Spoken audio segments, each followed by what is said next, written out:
Hey, this is Daniel here. I just want to say thank you for being a part of the 52-day fast that Trinity Life is doing. And just want to let you know that you are a part of a bigger thing that God is doing.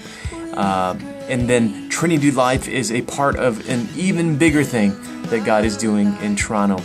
And in Toronto, we are a part of something even bigger that God is doing across our nation and around the world. And every time God has acted, it's always been because His people seek Him out in prayer. And so how do we know that this is a season of prayer and fasting for the church? Usually the way that I tell this in my own personal life, in the ministry that God has called us to, is usually I know it happens when there is a stirring of the heart for more. And it's not because we're not satisfied or not because God isn't doing things, but we know that He's calling us to more. And there's a distance between here and more.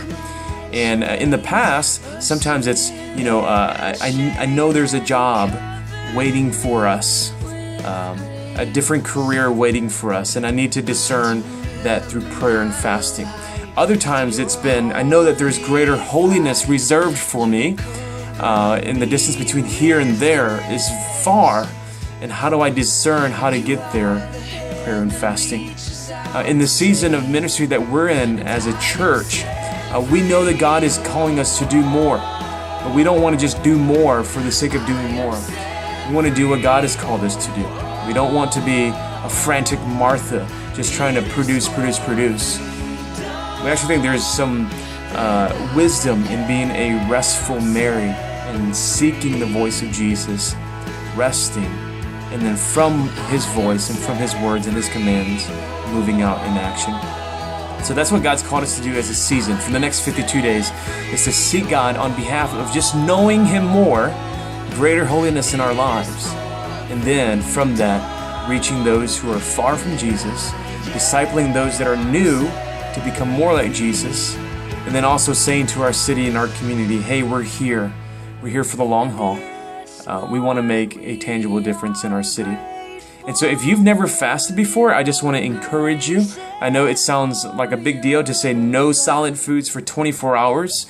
You can drink juice, you can drink water, but we're saying the way that we're fasting this time around is for 24 hours, no solid foods. And that may sound intimidating, but let me just say this to you, that you can do it.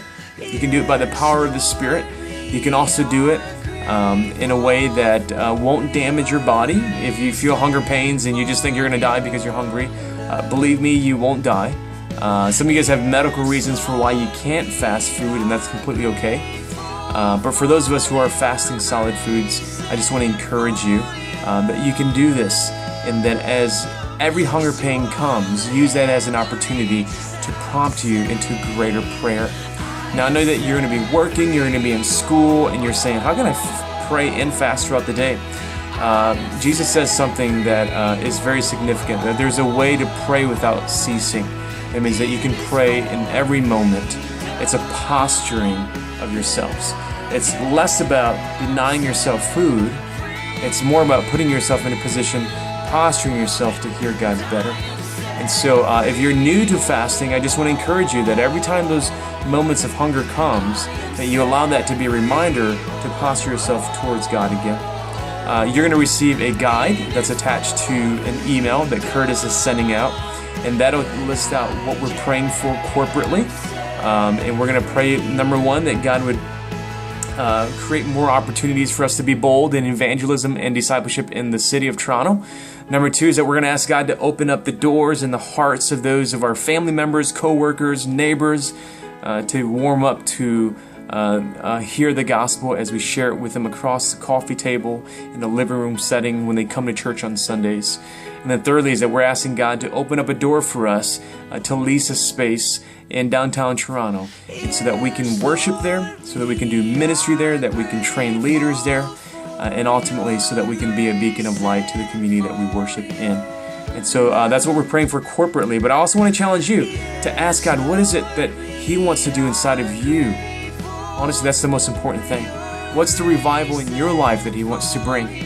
Holiness, more obedience, greater knowledge of Him, more filling of the Holy Spirit, a greater intimacy with Him. Pray about these things. And so that's what you'll do throughout the day. And then after the day of your fast, so Curtis is going to send you an email with instructions. You're going to fast the next day.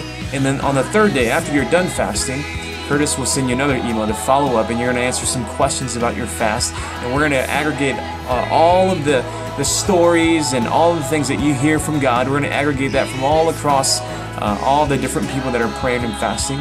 And we're just going to see what God is speaking to us corporately as a body. You see, we're not doing this alone. And the cool thing is this: during your day of fast, tomorrow when you fast, you will receive texts, and we will be praying alongside of you. So you're not going to do this alone. Guys, God is calling us to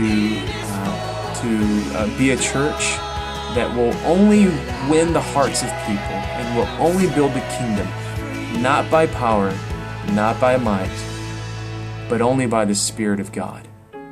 And that's what He wants us to do. And so it is an act of building, but out of the strength of God and not our own strength. And so I just want you to be encouraged. Thanks for doing this. I cannot wait to hear the stories that God has for us after the 52 days. All right, peace. God bless you.